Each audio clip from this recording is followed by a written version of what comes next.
IFM News. IFM News. IFM News. Lokal. Idol Dennis, come in. Kinontra ni Atty. Charito Marica, tiya City Tourism Officer iti Lawag City, iti nagbalin nga komento ni Mr. Ian Raquel, ti Provincial Tourism Officer iti probinsya. Banggit dato iti basbasura nga nakita, iti nakapasamakan, nakiwatan iti panagyaman consort, iti plaza iti lang napan nga aldaw. Kunati si Tourism Officer na sa Tiriknana, iti komento ti Provincial Tourism Officer nga di naman lang pinadalusan iti nagpiestaan. Deta iti nakamungunayan, iti panagsungbat iti tourism officer iti Lawag. Kunan ni Malikat, alas 3 pa lang iti agsapa, rinugyandan iti nagdalos iti event area, ngin imunangit na sundalaing iti kalsada, tapos ang agkus traffic no, mabigatan sa din saruno, iti sangwanan iti provincial capital. Pasyat iti panagsarita ni Atty. Malikad. I-start po kami na naglinis sa Capitol premises, which is in contrary sa sinasabi ni Tourism Officer, Mr. Ian Raquel, na we did not do nothing. That is the very emphasis of his statement, which I will now correct, which is very derogatory on our part. Because we're doing our part. As a matter of fact, nakatado ti okasyon ti provincial government, mga city government tinagdagdagos. I would like to mention for purposes of emphasis and for the attention of Mr. Ian Raquel, mga digiti paskenda na parada ti Araraya, syudad ti Lawag siyang dagdalos ako. Street sweepers tayo ang dagdalos ako. Nakita yung may apo, awan iti sa saom. Dalusan mi kasi ang mumi nga pagsayaan ti syudad ti Lawag and as a whole the province ti Ilocos Norte. Apay nga nagbalin dito yung issue kasi we were ready to clean the area. In fact, we started cleaning the area. So haang kumamet nga kasi dahil iti pagbalinan ng issue, especially for the tourism officer of the provincial government of Ilocos Norte. So sir, how would you assess the statement iti sa Kapitolyo? Well, by statement the provincial government through the tourism officer, Mr. Ian Raquel, that's very irresponsible. That's very degrading. In the very first place, as la kumamit media, how you present the scenario, it should be fair. Dapat kita emet na alat na pasama. Kanga nag-i-air kalaptan, iti emotion mo. He's too emotional, which is not good. Okay, so that's why we're not supposed to talk. Hanggang po mga agsawa po, kaslaman lang madidirect na umuna, i-mention the agency event organizer, which is our tourism office, and the director who comes also from the tourism office. Kaya isona net mismo. Amo na data ako, event organizer isona. So, numalpas iti may isa nga pasama given data nga adda basura hamo maiwasan data uray kasanod kinalaing mga manager, environmentalist or whatsoever hamo maiwasan data iso nga ro that will come in payroll tayo. So the role issue that dita ako since nga maiwasan it's a given fact naka-ready iti street sweepers tayo, city engineering office tayo nga agdalos kasi ilawlawag kada kayo ako we did our job para dagdag Arayada syudad ti agdalos ako. The latest nga parada ti Arayada syudad ti nagdalos ti street ako. Nagtan of the ako sa tanon tumultulong iti syudad ti Lawag. Awan sa saumi ako. Ngayon dito nagbatit nga issue, maawatak ko nga ako no hang kami nagputputi. Sige tirain na kami. Fine. Pag-sorry kami, kaya pa-dispenser kami. The problem is, nagputi kami. So, hindi pa nagputi ni, I don't think that would warrant the responsible comment of Mr. Ian Raquel. Ita Idol Bernard iti salita na Atty. Malikad kaya inkateng na nga ginandat da dinalusaan kaya nagdalos na nagkutida para palang karatoy. Actually, the issue, Idol Dennis, was established because of naganan that news say about basura. Ang main thought na DJ basura ket the watchers or viewers should be responsible kadigiti basura da. So, digiti komento below ka DJ nga post. Example, napan mo tenta organizer, napan ka digiti dumapay nga, nagbalin nga personal, nagbalin nga napan ijay ka digiti responsibilities iti tunggal maysa. So, iso nga kunada no kwakat na sensationalize. Pero ang bottom line niyan is disiplina lang ng mga watchers, di ba? Or viewers. Kasi no basuram nga talaga kata. Amo nga warwarang ada disiplina, di amen, Idol Dennis. Masapol pa iba nga bagaam di tao nga agibasura ka. Agiti nagdalata kami ni kinahamo nga tagalawag amin di kita nagbuya tagalawag kad amin, di ba? Nagtatapok amin nagralapok amin from other municipalities and city.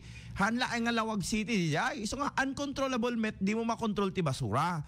The only thing here is tunggal ngem dati mat nga practice ti amin han lang nga Lawag, han lang nga province nga numalpas nga min ti event madalusan da. So siguro kadetoy kuna namat nga napoy-puyatan daw no whatsoever alakit given notice ti jay nga adan sa digitoy medyo nabara nga comments ngamin kaday som amin and DJ tinang rugyana na digito nga medyo like for example dati may ibagbagada irresponsible and kaday som aminen but through judgment and fairness naalatay mo ti side iti ayun sige that is City Tourism Officer Idol Dennis yon it should be fair kunana tilang nakasiyang na dati post kami ni Apo Ayan Raquel basain tayo ito damdama dati ada kanyang deta di mo adakti ko na natin ket sigurado nga tinasikit tinakim na ken mabain unay kada tinapasama ket dagiti kakadwami iti Kapitolyo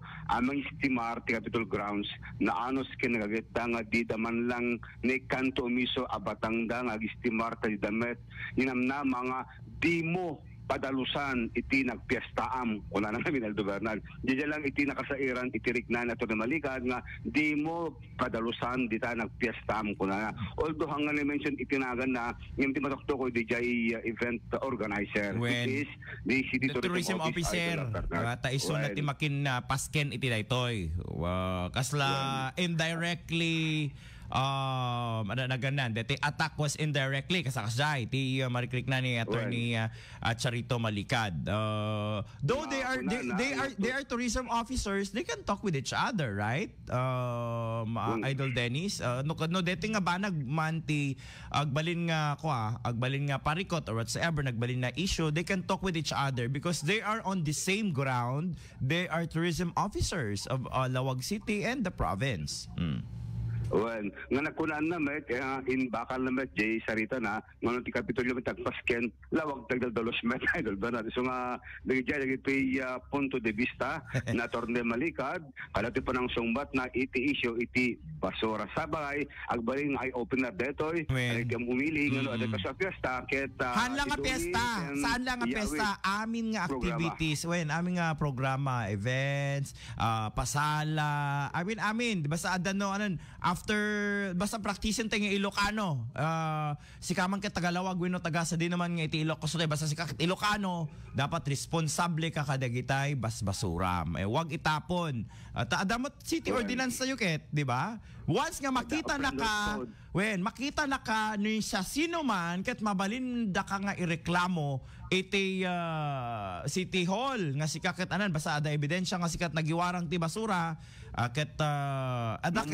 mamulta ka ada anti-littering ordinance deta inta city government so nga mga lakay tumanti kopya na dyan. Oplan Dalos Code. Yan yung sinasabi ko kahapon. The Oplan Dalos Code pala. Hangko nga magaw at deta but malagip ko nga Oplan Dalos. Oplan Dalos Code ng Lawag. So meron naman pala. Yan pa lang dakkel nga banag detan nga si kakit no nagwaywarang ti basura ay ket mamulta ka kas pagarigan ngem kasano nga multaen nga rod ti ribo nga napandita kasano nga gamatan ida Di ba, Idol Dennis? Amo Idol Bernard, idi panawin na Apuro Jo Farinas di garbage collector, te truck. At kang ko nga, huwag itapon ang basura mo. Well, ang kang di truck, hindi ko so nga reminder di kada ito umili, di nga, mabalin kaya to hante, gibilbiling iti basura, tama pero din ako iti aglawlaw tayo, Idol Bernard. Well, responsable. Sabi, dati yung nagsinumbangir nga statement, iti probinsya, iti city kita barbareng nag-igeton, dati kaslaga-sawa kumamat aga pa kayo muna. Well, ganun lang talaga. Miscommunication, misunderstanding whatsoever, ang bottom line lang dito is only discipline. We do not have barriers. Wala tayong differences with the city and the province because we are one Ilocos Norte here. I mean, we are all Ilocano, 'di ba? Wala naman tayong bakit kalabanin mo ang Lawag? Taga-Lawag ka rin, 'di ba? Or you are working in Lawag. Tama? And same with the province. The city, component city siya ng province of Ilocos Norte. Hindi naman siya hiwalay. Hindi naman siya parang sa Isabela, anong pangalan doon? Santiago City na lone city siya, right? Idol Dennis, hindi naman siya ganon. Under the umbrella of the provincial government siya. So dapat magkaintindihan ang province at ang city. Siguro meron lang konting glitch because of what is happening around the political and other issues beyond our concern, Idol Dennis. Ganun lang talaga yun. Yung iba nga na may personal na nakalimutan nilang trabaho natin yun. Idol Dennis. Trabaho lang, walang personalan. Pag personalan, iba ang galit ng mga personal nating buhay. Ayan. Hindi ninyo kilala ang personal. Nga napasamak, kung nito naman ito napasamak, awan pa kainiganti politika. Trabaho lang. Trabaho lang. Huwag magpolitika, trabaho lang tayo. Hindi pwede yung hindi pa pwede yung balat sibuyas tayo, ganun. Trabaho lang tayo. Attorney Malikad amok isuna, idi hampay nga abogado, kadwada kini Attorney Nick Malasig, iti may isang bupete, right? So dati kadwala ta kang kanayon. Nga digitikat na singed nga agpagayam. Amok isuda, nasayat namot nga gayem kaday sam amin until such time nga nagbalindang abogado, ayan, nakapasada iti bar examinations and they part ways in their own field. Ayan. Digiti nagturong iti Ilocos Norte Electric Cooperative, which is Attorney Nick Malasig, iso na met apokat iti city government of Lawag. So I know them personally. Hindi pa lang handa pa lang abogado. Nagputad ni Idol Dennis. Apay awaman signal man sika Idol Dennis. Deta lugar mo ayaw deta SIM card mo. Hindi pa lang sa kakupong-kupong sapay lang amin deta. Nagpukaw kami 10. Or nalobat kan or napanamon si ka Idol Dennis. Ayan. Okay, agree ring mo deta cellphone mo. Kay deti nga cellphone. Deta cellphone mo aya? Chungbian pa lang. Na. Basol datoy communication is smart, Idol Bert na. Smart. Hangarod ga smart. Dal nga rod. Dal. Nga rod.